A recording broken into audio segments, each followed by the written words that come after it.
Okay, this video is over question number 11 on the study guide, and it's actually something we did in class, if you guys recall, at least getting this derivative here. So this is a request for the sign analysis portion of this for trying to find where that function is increasing, decreasing. So, ladies and gentlemen, this is the derivative. You can see your notes here, and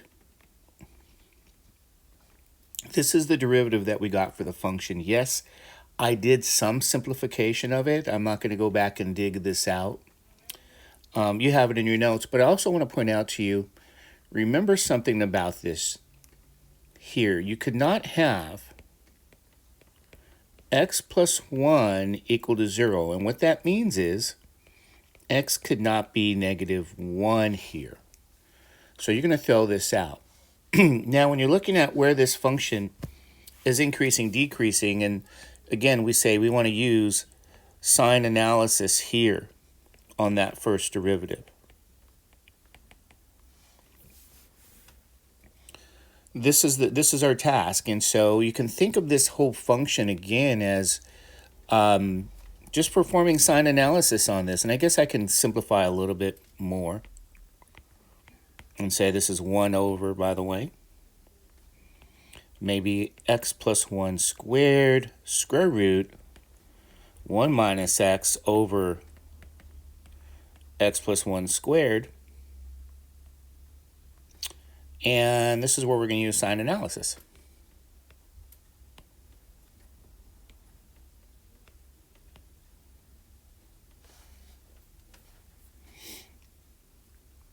So, of course, you're going to say, well, I want to know where the denominator equals 0, right? If I just look at this function just as a separate function to do sign analysis on, and you're saying 1 is 0, and that never happens. That's not true. That's a false statement. So what this says is that your derivative is never 0. So y prime can never be 0, because the only way that happens is if your numerator were 0. And that numerator, which is 1, could never be 0. There's not even a variable there.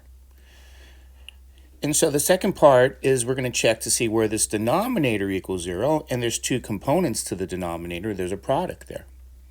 So you already know, okay, this portion, we're going to check to see where this equals 0. And so I guess product rule is used here. You say x plus 1 squared equal to 0. Square root 1 x over x plus 1 squared also equals 0. So for the algebra here on the left, the first one, this implies that x plus 1 must be 0 or x must equal negative 1. Now we know we're throwing that out. Throwing it out again because we can't have x being negative 1 here, right? Okay.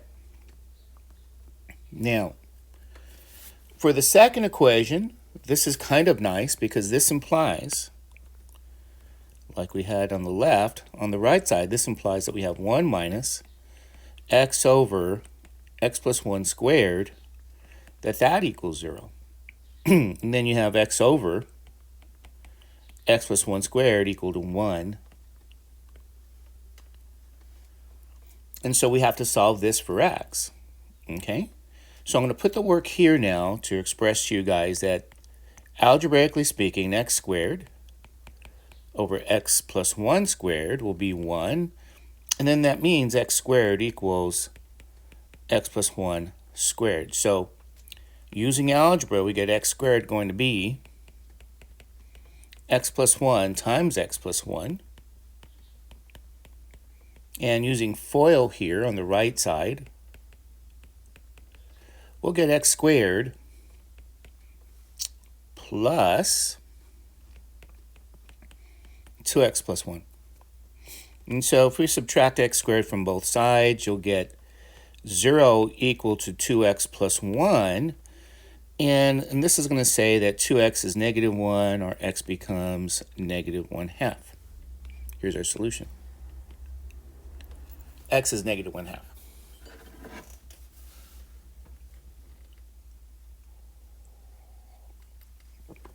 Oh, okay, now, in terms of sign analysis now, what you really found is at negative 1/2, which is in the domain of the function, your first derivative, right? Here, this represents your first derivative, does not exist. So you can say, well, if this is, how are we going to really look at this? The derivative does not exist here, but for the function, it's undefined, right? So if this was like a pre-calculus course, not pre-calculus, a intermediate algebra, or if this was even I should say a pre-calculus course. Yeah, sorry. Drinking coffee this morning, haven't had my coffee yet. You got two regions here. But looking at this, if I said to you in terms of a purely sign analysis context, this function here, if you wanted to do sign analysis on this, you're going to really need to now focus on this portion right in here in purple. You have the square root of, something that's inside. It's really a composition of functions. So you're going to take that square root here. Square root of something there. You're going to have to find what is this defined for? That's defined when your numerator really is greater than or equal to 0. Because you can have the square root of 0. We have to throw out those 0, okay, because we know when we solve this equation, we found where it equals 0. That portion equals 0 here. What I'm saying is, when we solve this, this is where it equals 0. We set that under the radical equal to 0. So this portion was already equal to 0. If we created the inequality now, we're going to try to find now where that portion here has to be strictly positive. So you're looking at this again and saying, okay, 1 minus that x over x plus 1 squared, where is that strictly positive? We found where it equals 0. It equals 0 here when x is negative 1/2. So we already know that. So where is this inequality equal to 0 now? So you could go through again the same algebra really. And that means 1 will be greater than, I'll skip two steps at once, kill two birds with one stone. Solve this inequality here. Again, I can multiply both sides by x plus 1 squared.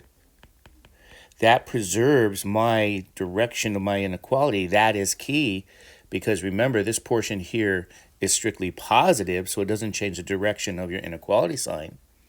And then use your algebra like you did, meaning FOIL. And you can cancel that. You get 2x plus 1 greater than 0 now. And you get 2x greater than negative 1 solving here. This inequality, and this is where you get now. You get x will be greater than or equal to negative 1/2. And I think for people, this is where the issue is going to be. Okay, so this function here that we looked at to do sign analysis, if we look at it as a maybe strictly algebra kind of situation, applying pre-calculus tools for sign analysis, we find that we get to check from negative 1/2 here to 0. And the reason we do that is because of what we just solved here as this inequality. Okay, so that's the very reason. So the interesting part now would be as you choose test points, 1 is a test point over here. We use 1, and you test that first derivative. Now something more is happening on this first derivative. You can plug that in, positive 1, and you're going to see that this is going to strictly be a positive at 1, it's positive. But you don't even have to plug in test points because your numerator is positive and your denominator is always positive for all values of x in that interval we just found, for x being greater than negative 1/2. All of these values will give you a positive first derivative by looking at that ratio. 1 is positive and the denominator will always be positive. So what you see now is that over this interval here, you have, strictly what? Increasing. And so your final answer to say, where is that function increasing? We can say f is increasing over the interval from negative 1/2 up to infinity. Now, in Desmos, as we looked at in class, and I think that that's not the function that we have here, we have y equals inverse sine of x divided by x plus 1.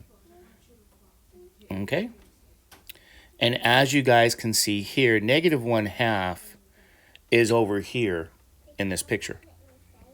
And so, yes, this is a strictly increasing function. So, ladies and gentlemen, I hope you enjoyed this morning derivation of some questions and requests that people have made. And I will send this to you now.